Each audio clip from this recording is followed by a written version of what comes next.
wondered how language shapes the way we think and understand the world? The common language of science is a speech was delivered by Albert Einstein in 1941 during World War II, a time when science and technology were developing rapidly but also being used for war. Because of this, Einstein became concerned about how knowledge was being used by humans, which is why he emphasized that science is only a tool and its impact depends on human goals and responsibility. The first step toward language was to link a consciously or otherwise communicable sign to sense impressions. Most like all sociable animals have arrived at this primitive kind of communication, at least to a certain degree. A higher development is reached when further signs are introduced and understood which establish relation between those or the sign's destination sense impression. At this stage, it is already possible to report somewhat complex series of impression. We can say that language has come to existence.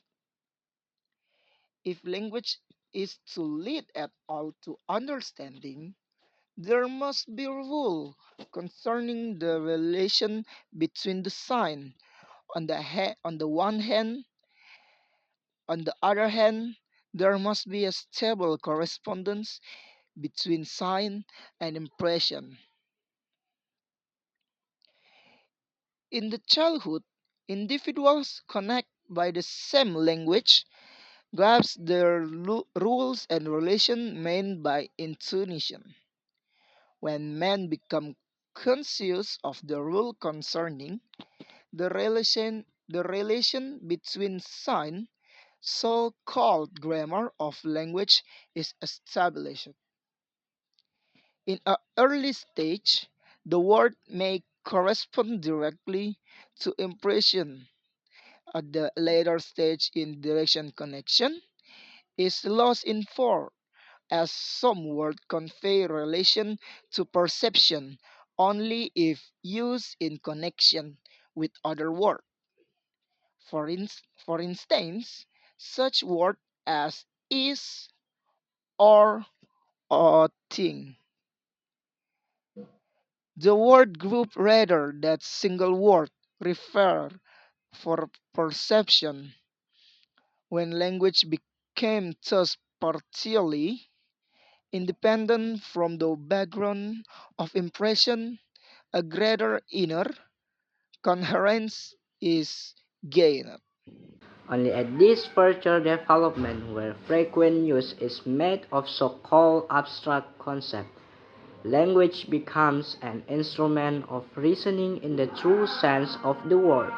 But it is also this development which turns language into a dangerous source of error and deception. Everything depends on the degree to which word and word combination correspond to the word of impression. What is it that brings about such an intimate connection between language and thinking? Is there no thinking without the use of language, namely in concept and concept combination for which word need not necessarily come to mind?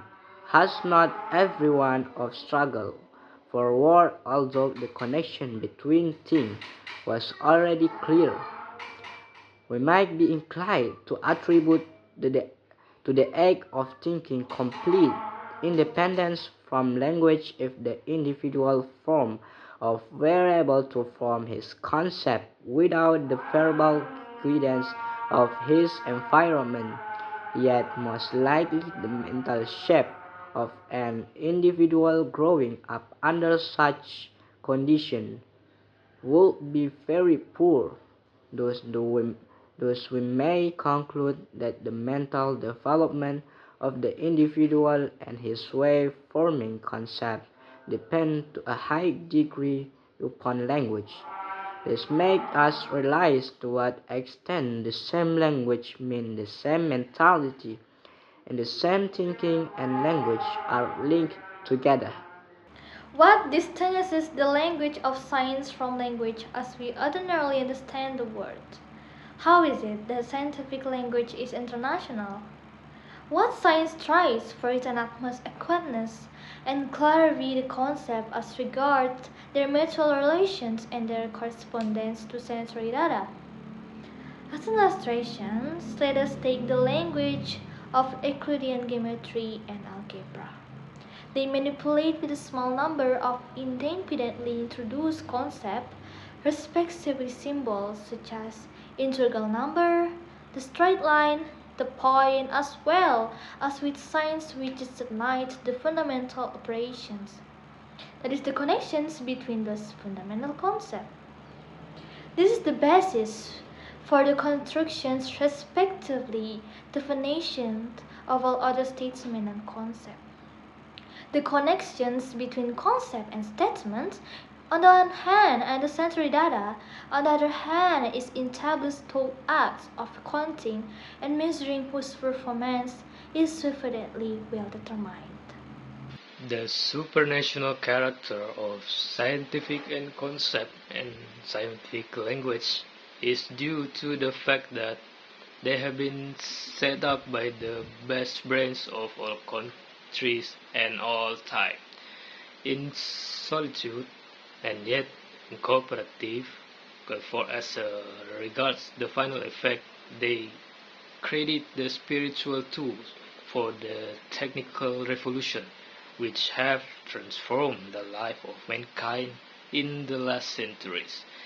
Their system of concept has served as a guide in the bewildering chaos of perception, so that we learn to grasp general truth from practical observation. What hopes and fears does the scientific method imply for mankind? I do not think that this is the right way to put the question. Whatever this tool in the hand of man will produce depends entirely on the nature of the goals alive in this mankind. Once the goal exists, the scientific method furnishes means to realize them. Yet, it cannot furnish the very goals. The scientific method itself would not have led anywhere. It would not even have been born without a passionate striving for clear understanding. Perfection of means and confusion of goals seem, in my opinion, to characterize our age. If we desire sincerely and passionately the safety, the welfare, and the free development of the talents of all men, we shall not be in one of the means to approach such as state, even if only a smaller part of mankind strive for such goals. Their superiority will prove itself in the long run.